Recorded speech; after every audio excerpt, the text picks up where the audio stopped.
Hey guys, Tedek here. Today I'm bringing you another hero. You know, one of those heroes we had built back in the day. His name is Sid. Steel Wool Sid. And he was amazing back then before the hero update hit, but after the hero update hit, hammers were severely nerfed and the kinetic overdrive perk was severely nerfed. So we couldn't really use him anymore because, you know, he didn't actually provide a role or any type of actual damage in the game anymore. That all changed when Black Knight Garridan showed up to the scene. Black Knight Garridan brought two important things with him that make Steel Wool Sid amazing again. He brought his standard perk, increases hardware impact by 33%, and the kinetic overdrive perk, which makes kinetic overload trigger an additional time. So kinetic overload triggers once already and does 150% damage, and then it'll trigger a second time simultaneously, doing another 150% damage. And I'll tell you right now, that's a lot of damage. And we're gonna trigger. Let's talk a little bit about how kinetic overload actually triggers now. So kinetic overload used to trigger on critical hit. So people would build this perfect weapon that goes with Sid and still goes well with Sid, the lead sled. They would have critical rating and they would try to get as many critical hits as possible because it would just explode damage. But now that's changed. Kinetic overload now triggers on stun or stagger. So what you need to do is you need to change your lead sled's critical rating perk to impact. And once that's there, you're ready to begin. Alright, let's talk about the loadout we're using and how it will affect our damage. So let's start with kinetic overload, the most important thing about it.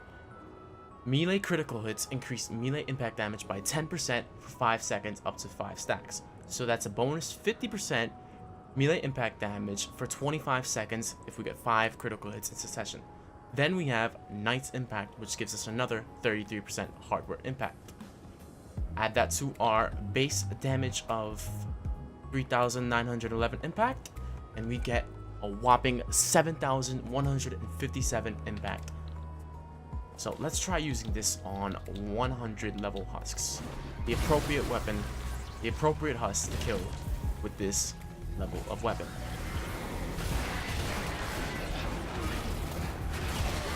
I think this speaks for itself. This weapon is now wonderful again. It even wars up, so as much as you hit, the faster you swing, the more damage you do. I have tested this weapon in a higher level power level zone. I used it in 160, and it is not as good as it does in lower level missions. And that's because, well, nothing's really that good in high level missions. Everyone's using traps. I think it was a 128 4 times. I was dealing with, I think 170 husks or something around that number. I don't know. They were very high level, and it just wouldn't work.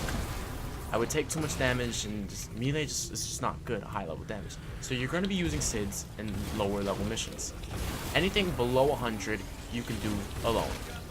I think anything around 140 you're going to have to use the 130 version of the lead sled to get more impact. Otherwise you're not going to do enough damage with Sid to be a help. You're just going to have to spam traps like any other person. Now, you might be thinking to yourself, oh, well, Sid doesn't do as much damage as he did before. Well, Sid used to do 310% kinetic overload damage before. And now, with the new kinetic overdrive perk, it occurs an additional time. So, basic math, 150% times 2, that's 300%. That's very close to the old damage that we would like. Talk about the other perks that I have on my hammer. They do not really matter, but, I mean, 2 of them matter, 3 of them, you know, they matter, okay? So the hardware damage is just the base hardware damage increase. Hardware damage does not increase impact though. So it's just, you know, a base damage increase. Critical rating, hardware crit rating increases my critical rating for hardware by 17, which will allow me to get more critical hits to increase my impact damage even more. And another 2 perks that you just add, I didn't really find anything useful. I use survivalist so I can heal, so I can get in the fight. No one wants to, like, you know, get in a little rumble and then have to take a break, heal, and fight again. No, I'd rather just use survivalist and keep fighting until I drop. And assassination, dealing melee weapon damage grams up to at least 4.5 times 5 minus 5, so 0.5. That's like 22.5% more damage for melee weapons if I keep swinging. So give Sid a second war up, and he will start obliterating things like nobody's business. I will bring him in a higher power level mission to show you what he can do. I think we'll go for a 116 power level 4 times, and we'll also see what Sid does against Mist monsters. Okay. First off, these guys are demons, and I want to smack them with my hammer. I will continuously call them demons because they sound horrible. But this is a perfect opportunity to use the hammer. You know, on a 128 blaster, get him stunned real quick with a 130 lead sled, and eliminated him. So he has actually some practical use in missions at a high level. Look at that. I didn't expect that. I was doing a 106 and a 160, and it was not doing a lot of damage. But the 130 with the extra impact, it's 5,000, so it's another 1,200 times that by 188. That's around 8k, 9k with some change. A lot of damage. Let's try this encampment real quick on these 128 husks. Maybe I'll get smoked by 6 blasters. Who knows? That's probably what's gonna happen. It's usually what happens when you do melee builds. Ooh, Taker too? No, I thought I saw Taker. Unless it just got obliterated. Oh yeah, this is working. This is working. Also, kinetic overload triggers in a small radius. I think it is like 0.4 tiles, 0.5 tiles. Might be like the old Sid.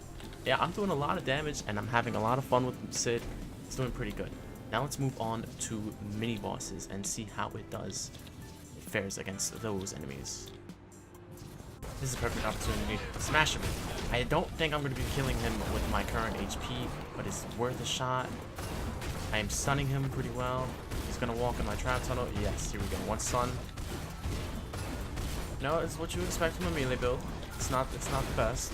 It's not good against big boys like Smashers, but small adds. It's definitely an ad clearing build. If you're gonna kill a Smasher, you're gonna have to use the proper element and the proper gun. This is energy. It's doing 75% of damage. Oh, where did you go? Okay, I did not expect that to happen. I didn't put a rank there. Oh, and then the sniper defender takes care of it. Gotta love them. Gotta love those. Alright. The Sid build does not really work well against Smashers. I do not recommend it if you're gonna take out Smashers. If you see a Smasher, switch to a Bundle Bless or any other Mist monster weapon that you have. Okay. What's going on with that blaster? He's in like an eternal state of. Whoa, okay, we're gonna kill the flanker real quick. Let's just investigate this blaster. Did he just like? He good? Yeah, oh, he was sleeping. No, the sleeping or the animation looks like he's just like in a perpetual state of nut. I don't. He's just like Oh man.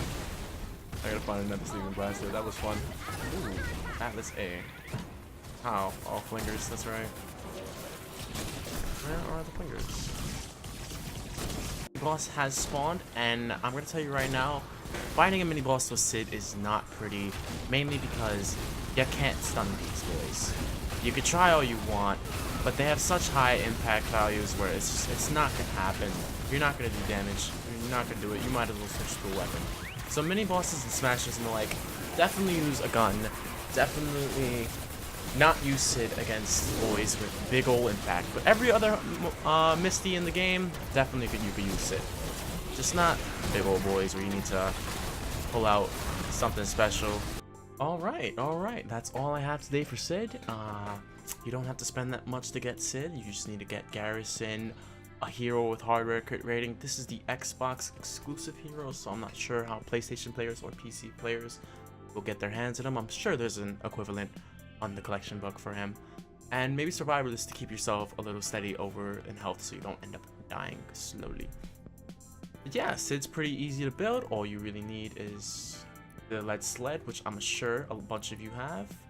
Quick attack speed, impact hammer, and there you go. You're good to go.